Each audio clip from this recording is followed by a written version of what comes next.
अस्सलाम वालेकुम नाज़रीन। रसूल पाक सल्लल्लाहु अलैहि वसल्लम के मदीना आ जाने के बाद भी कुरैश अपनी शरारतों से बाज ना आए। उनको इस बात का सख्त गुस्सा था कि अब उनके जुल्म का हाथ मुसलमानों तक नहीं पहुंच सकता। पहले उन्होंने मदीना के यहूदियों और मुनाफिकों को पैगाम भेजा कि तुम मुसलमानों को मदीना से निकाल दो। मुसलमान चौकस थे, इसलिए दिल के खोटे इन लोगों का उन पर बस न चला। अब कुरैश मुसलमानों को नुकसान पहुंचाने के लिए तदबीरें सोचने लगे। रसूल पाक को इनके बुरे इरादों का इल्म था, इसलिए आप मुसलमानों के छोटे छोटे दस्ते इधर उधर भेजते रहते थे ताकि कुरैश कोई शरारत ना कर सके और इनको ये पता भी न चल जाए कि मुसलमान उनके शाम जाने वाले तजारती काफिलों को रोक सकते हैं। फिर भी एक दफा उनके एक सरदार ने मदीना के एक चरागाह पर छापा मारा और मुसलमानों के ऊंट लूट कर ले गया। उस वाक़े के 3-4 माह बाद मुसलमानों के एक दस्ते से कुरैश के एक काफिले की झड़प हो गई, जिसमें कुरैश का एक आदमी मारा गया और 2 पकड़ लिए गए। अब कुरैश ने मदीना पर हमला करने का पक्का इरादा कर लिया। उन्होंने अबू सुफियान की सरदारी में एक बड़ा तिजारती काफिला शाम भेजा ताकि वहां से अपने माल के बदले में जो सामान और मुनाफा मिले उससे लड़ाई की खूब तैयारी करें।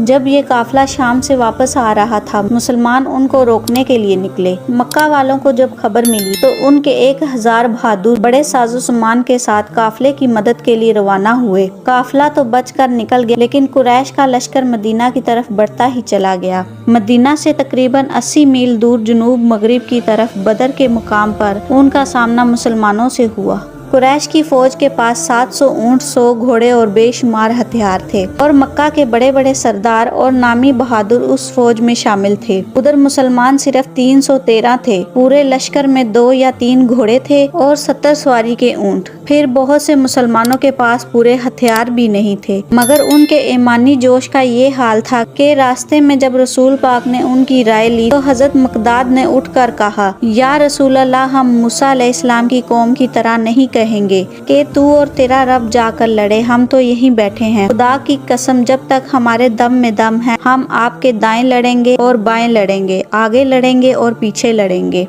लड़ाई शुरू होने से पहले रसूल पाक ने बड़ी आजिज़ी से दुआ मांगी, या अल्लाह, अगर ये थोड़े से मुसलमान मारे गए तो फिर क़यामत तक तुझे पूछने वाला कोई ना होगा। तूने मुझसे जो वादा किया है इसको पूरा कर। उस जमाने में रिवाज था कि पहले 1-1, 2-2 आदमी मैदान में निकल कर लड़ते, फिर आम लड़ाई शुरू होती। कुरैश की तरफ से लश्कर का सरदार अतबा अपने भाई शीबा और बेटे वलीद को साथ लेकर निकला। इधर से 3 इंसारी बढ़े। अतबा ने इन्हें देखा तो पुकारा, ऐ मोहम्मद, ये लोग हमारे जोड़ के नहीं, हमारी कौम के लोग हमारे मुकाबले पर भेजो। अब आपके हुक्म पर हजरत हमजा, हजरत अली और हजरत अबीदा बिन अहसार मैदान में उतरे। लड़ाई शुरू हुई तो हजरत हमजा ने अतबा और हजरत अली ने वलीद को कत्ल कर दिया, लेकिन हजरत अबीदा शीबा के हाथ से जख्मी हो गए। हजरत अली ने आगे बढ़कर शीबा को कत्ल कर दिया और जख्मी अबीदा को मैदान से उठा लाए। अब आम लड़ाई शुरू होगी। मुसलमान बड़ी बहादुरी से लड़े और अपने से 3 गुना काफिरों को शिकस्त दी। कुरैश के 70 आदमी मारे गए, जिनमें इनके बड़े बड़े सरदार भी शामिल थे। अबू जहल को 2 अंसारी जवान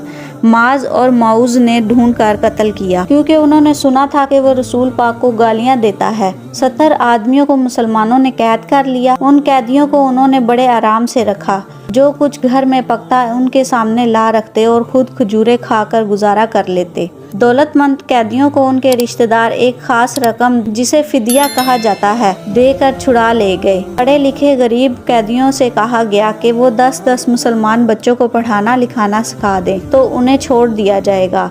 जो कैदी गरीब थे और लिखना पढ़ना भी नहीं जानते थे, इनको वैसे ही आजाद कर दिया गया। बदर की लड़ाई हिजरत के दूसरे साल रमजान के महीने में हुई। उस शिकस्त की खबर मक्का पहुंची तो हर तरफ कहराम मच गया। बदर में जो काफिर मारे गए थे, उनके रिश्तेदार औरतों और मर्दों को उनका बदला लेने पर उकसाते। उनके ताने सुन सुनकर कुरैश ने मदीने पर हमला करने के लिए जोरों शोर से तैयारियां शुरू कर दी। अगर मेरी ये वीडियो आपको अच्छी लगी तो मेरे चैनल को लाइक, शेयर और सब्सक्राइब कर दें ताकि मज़ीद अच्छी वीडियो आप लोगों के पास आती रहे।